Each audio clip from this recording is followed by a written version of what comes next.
भ्रूण जनन अथवा एम्ब्रियोजेनेसिस के बारे में पूरी जानकारी आपको समझाएंगे। तो पूरी जानकारी के लिए मेरा पूरा वीडियो लास्ट तक देखिए, और यदि अभी तक हमारे चैनल को सब्सक्राइब ना किया हो तो सब्सक्राइब जरूर कर लीजिए। चलिए सबसे पहले जानते हैं कि भ्रूण जनन अथवा एम्ब्रियोजेनेसिस क्या है। तो देखिए, युग्मनज से भ्रूण बनने की क्रिया को भ्रूण जनन या भ्रूणोद्भव या एम्ब्रियोजेनेसिस कहा जाता है। देखिए, जो युग्मनज होता है, युग्मनज क्या है, तो जो जायगोट होता है।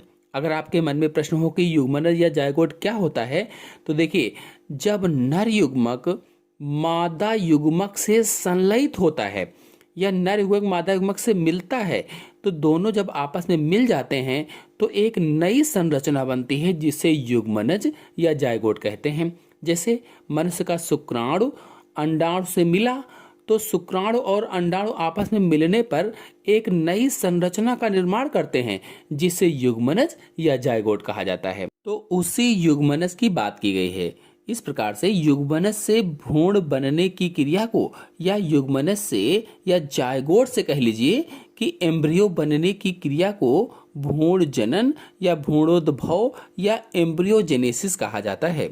और आपको बता दें कि भ्रूण जनन के अंतर्गत दो महत्वपूर्ण घटनाएं होती हैं, या एम्ब्रियोजेनेसिस के अंतर्गत दो महत्वपूर्ण घटनाएं होती हैं।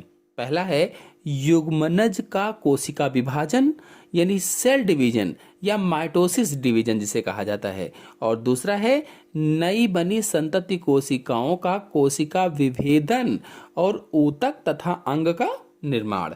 आपको बता दें कि प्राणियों में अथवा जंतुओं में भ्रूण जनन दो वर्गों में बांटा गया है।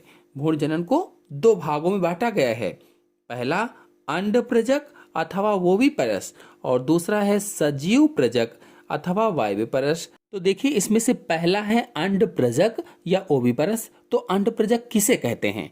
तो ऐसे जंतु जो अंडे देते हैं उन्हें अंड प्रजक कहा जाता है। यानी अंड प्रजक प्राणी अंडे देते हैं या अंड प्रजक जंतु अंडे देते हैं, और इन अंडों के अंदर युग्मनज का वर्धन मादा के शरीर के बाहर होता है। मतलब जो अंडे देते हैं, इन अंडों के अंदर युग्मनज जो होता है, जो जायगोट होता है, उसका परिवर्धन या डेवलपमेंट मादा के शरीर के बाहर होता है।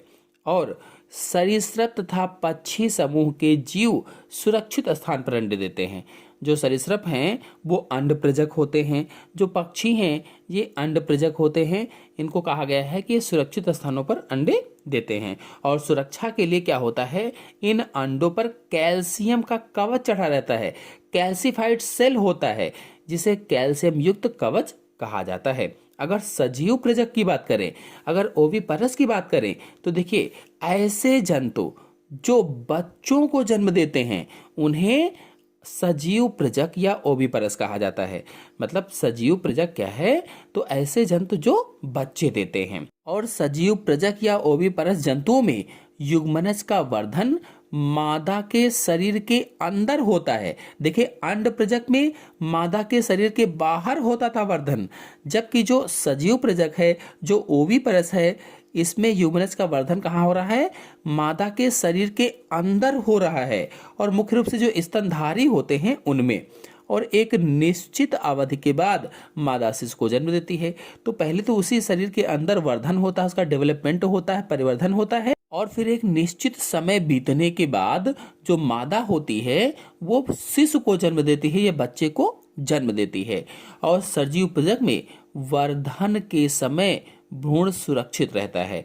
जो ओविपरस होते हैं, इसमें जो परिवर्धन होता है, जो डेवलपमेंट होता है, उस समय भ्रूण सुरक्षित रहता है और मादा से अपना भोजन ग्रहण करता रहता है, क्योंकि उसके अंदर होता है शरीर के, इसलिए सुरक्षित रहता है और मादा से ही अपना भोजन ग्रहण करता रहता है या मादा से ही पोषण प्राप्त करता रहता है।